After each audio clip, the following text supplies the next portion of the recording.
Okay, I just want to show you real quick the new D7X remote deploy tool, which replaces the SFX Mini for remote deployment scenarios that you're used to with D7.2. This is actually part of the new config management portal. Formerly, you could create a remote deploy tool in the main menu, just right in here. And I've removed that and since placed it under the config management portal, which replaces our dcloud and our self-hosted FTP portals. So when I open the config management portal, okay, so you can see we have the config browser up top where you have your different configs stored in the cloud or your self-hosted FTP.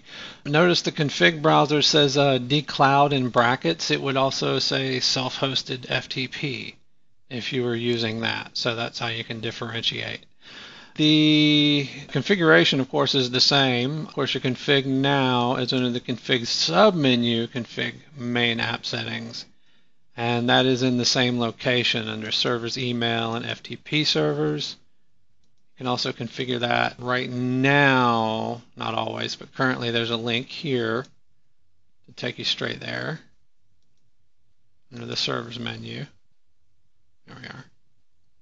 In the config management portal, you can select a config. It'll also show you what your config name is, last time you downloaded it, server file date, of course, of the current config is listed right here.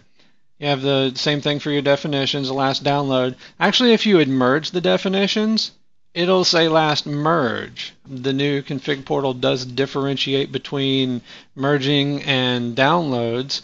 If you'll see on our manual page, goodness, see if I just go there right now.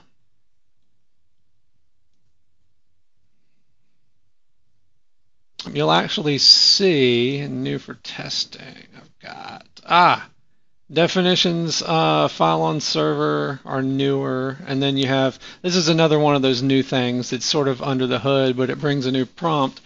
When you're configured to check for your config and definitions at session start, now there's a new prompt associated with that that tells you the dates of everything like you'll see in the management portal. And with your definitions, previously you only had the option to merge. Now you have the option to merge and download or skip. So that's where we get this idea that it will say last merge versus last download. We'll also have file size on the server for your definitions, just because that can be large. Some people have 20-some meg definition files. In any case, most everyone's is under a meg anyway. All right, so let me see what else was new. Oh yes, this was about the remote deployment tool. So we have the D7X remote deployment tool, aka D7X RDT, which is what it'll be called, formerly the SFX Mini. It's used to deploy the customized D7X to remote systems in a single small file format. That is still the case. When you just click this button, it will create a config using the default configuration. I'm just going to cancel that right quick before I take you through the prompt and say that from this screen you can also do the same thing for any other configuration. Let's do default config if you right click and then go to new remote deployment tool from that. So if you were to do this, it will launch again and it'll say on this button use default config. So if I had selected the AHEM config, use AHEM. And just like with the latest and greatest, which is our current config, it will say use latest and greatest. And of course the prompt you're seeing here is asking you if you want to just select the configuration when you start the remote deployment tool. So you can select the config each time. And of course the big thing about this prompt that never existed with the SFX Mini is allowing you to put a password on the extraction.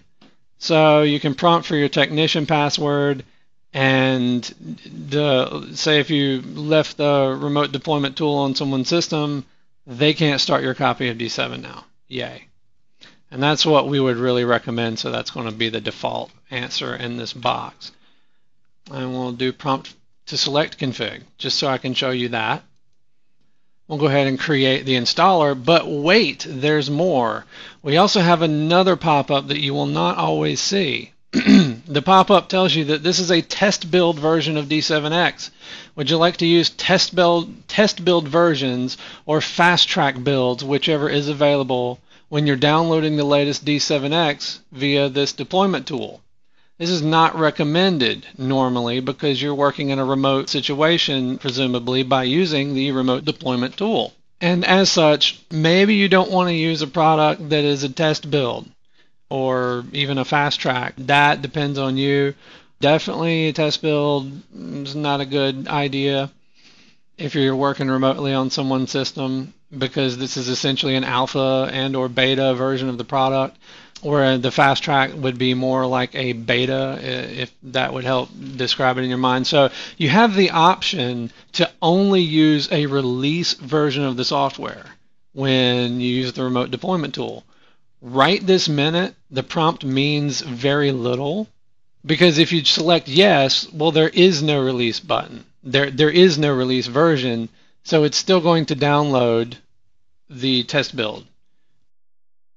If you have a fast track, for example, so even if you select yes on that prompt through a fast track build, you will only get the option for a fast track version or a release version. You won't go backwards to the test build. That only happens if you actually have a test build, which so far is only a major version thing. So once the test build goes away, there will just be the fast track and the release, and the prompt will be for the fast track version. So now I have my RDT, which has been created. You'll notice it's named so that it says select config and test build enabled. That way you know what it's going to do. Likewise, I will create another installer. Just use latest and greatest. And we'll not prompt for a password, and we'll use the latest and greatest. We get the same prompt because it's a test build. Doesn't matter, like I said. It will matter once release versions are enabled, because if you select yes on that prompt, and then a release version is enabled, but the test version is still there, if for some reason there is a newer test version, then that will be downloaded by the RDT. Okay, so there we have it. We have our two builds. May I go ahead and suggest one thing? This is just a little thing about creating installers. When you do so, if you've just registered this D7, if you manually typed in your technician password, just because of some caveats, and I encourage you to read about that through the online manual page.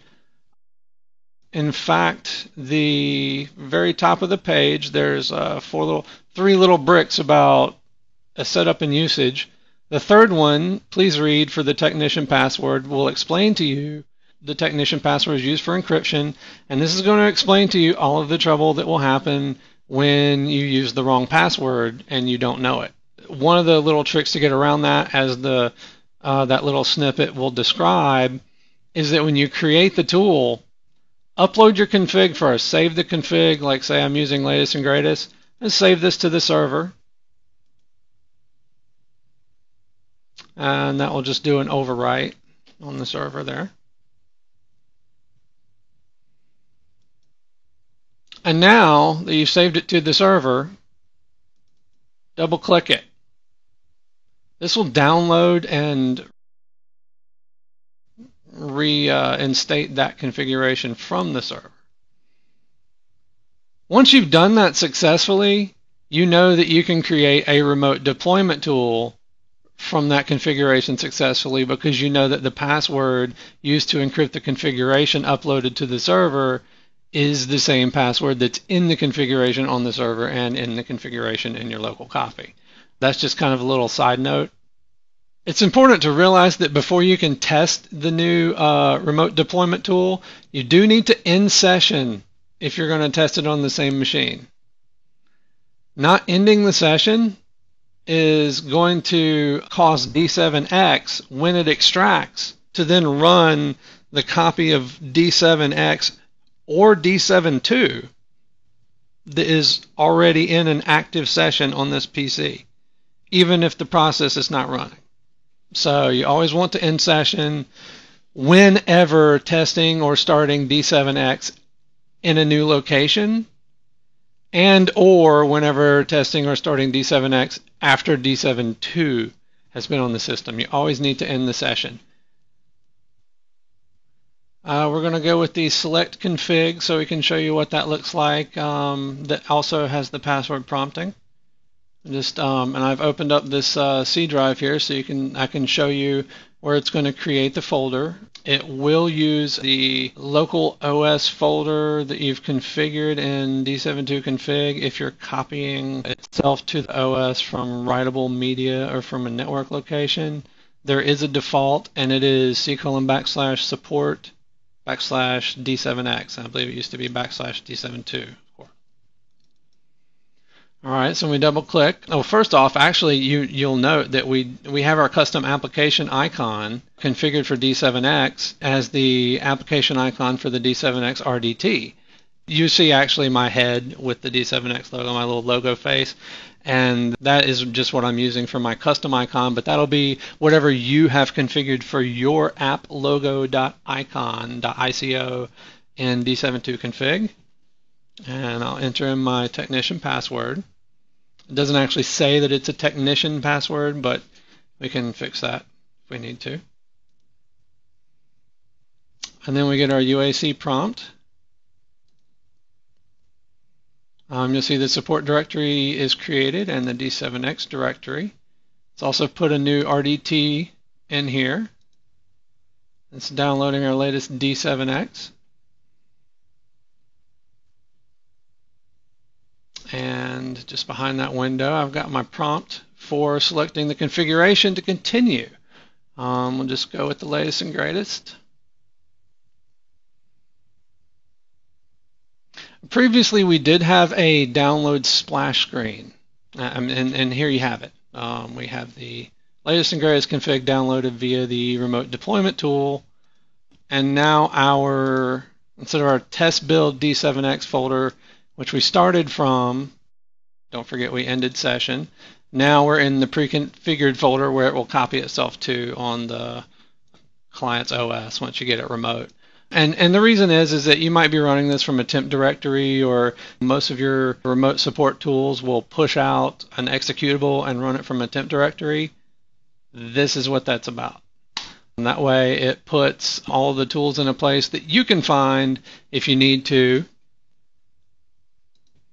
And there you have it. That's the D7X remote deployment tool with the select config option and the password prompt. And I hope this video has been helpful to you. Thanks for watching.